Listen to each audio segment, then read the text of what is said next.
Hey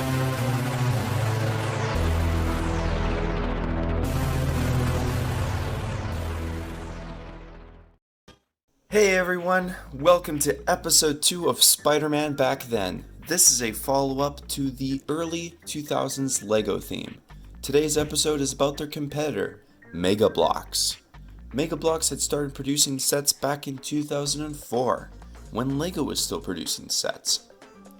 However, instead of tying in with the movie, they instead tied in with the Ultimate comic books. When they first did the playsets, the minifigures looked a lot more like LEGO. The main focus seemed to be on the minifigures, so you could interact with actual LEGO minifigures, because you missed out your chance to purchase the real deal. As you can see, the builds aren't really anything to write home about. With a bunch of red, blue, white, and black pieces, you're pretty much limited to a Spider-Man color palette. You want to build some stairs? Well, you're gonna have to settle with Spider-Man stairs. Fortunately, these weren't the only things they had to offer. They also had a big construction figure of Spider-Man, which looks very mechanical and robotic for the character, with a pipe and piston design, and gray throughout the joints with a plastic web grapple projectile. This is totally not a Bionicle ripoff. Yes, it is. My guess is they were trying to write off the success of LEGO's Bionicle by using a character that was already well known. And my guess is, it probably worked. They also had Silver Spider-Man, which looks like a gray figure with a Spider-Man paint job. It reminds me of the Spider-Man 2000 video game. The one set that seemed to be good is the Spider-Man vs. Venom set. I mean, just look at this thing. It's got a couple of buildings, Mary Jane, police officer, a car, and of course, Spider-Man and Venom.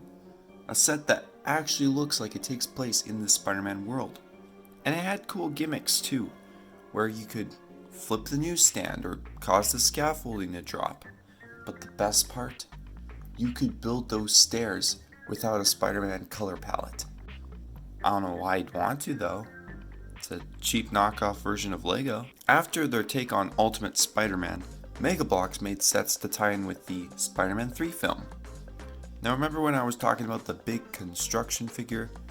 Well, check this one out. It seems more logical than the other one, in that it's a mech for Spidey to crawl into, but why is there a saw on one of his hands? Spider-Man shoots web.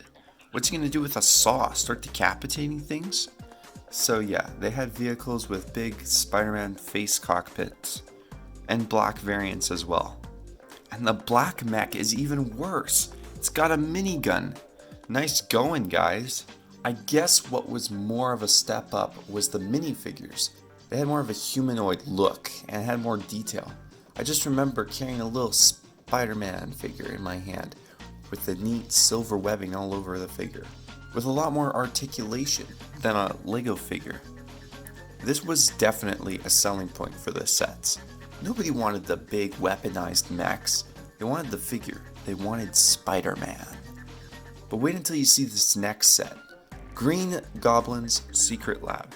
This set has got the Goblin formula, the pumpkin bombs, the computer screens, the works. But here's the interesting thing. The shell for the set is a giant Spider-Man headbuck. Now you might be asking yourself, why? Because Spider-Man is a god. Children worshipped him, so they built a statue in his honor. Rightfully so. And looking at this thing, I'm wondering if you could have been able to roleplay, like use the head for a mask. What an interesting set. Then we had two sets that look a lot more serious, recreating scenes from the movie. The bank heist and the final battle. The bank heist has got half a bank, a sign that says Manhattan Memories, both of which I don't recall happening in the scene. The final battle set though is pretty accurate to how it went down in the movie. After Spider-Man 3, Mega Bloks went back to the comic book version of Spider-Man. They would reuse pieces they had from the movie sets and just do a paint job. They still had the saw blade on the mech, but hey, could have been worse. Could have been a lot worse. Just more of the same old stuff. again and again with the classic Spider-Man. I mean, they had these mini villain sets, which look pretty cool, but that's all that really stands out. In 2012, Mega Bloks had the Amazing Spider-Man, and hey, they had some small sets with cool things in them. A car, they had some bigger ones with a lizard, they brought back TechBot, so that was cool, and yeah, that lizard is just terrifying. Look out! He'll blast you with his biohazard disc! Ooh! And that was it.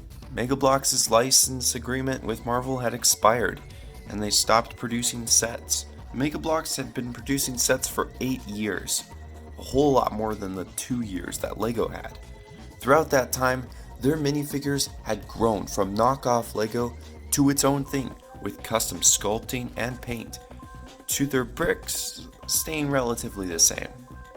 Because Mega Bloks had the rights longer than Lego, the chances of a Spider-Man fan picking up a Mega Bloks set was greater.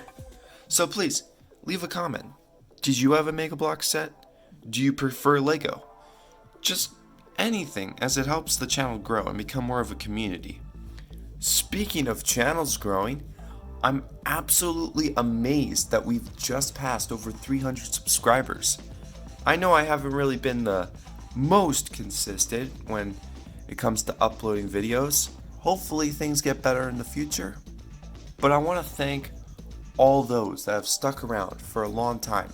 And to the newcomers, thank you all. I hope everyone enjoyed this video. I'm sorry it took so long to finally get it up. I've been kind of busy. The next video in the Spider-Man Back Then series will be on Toy Biz. Thank you so much for watching.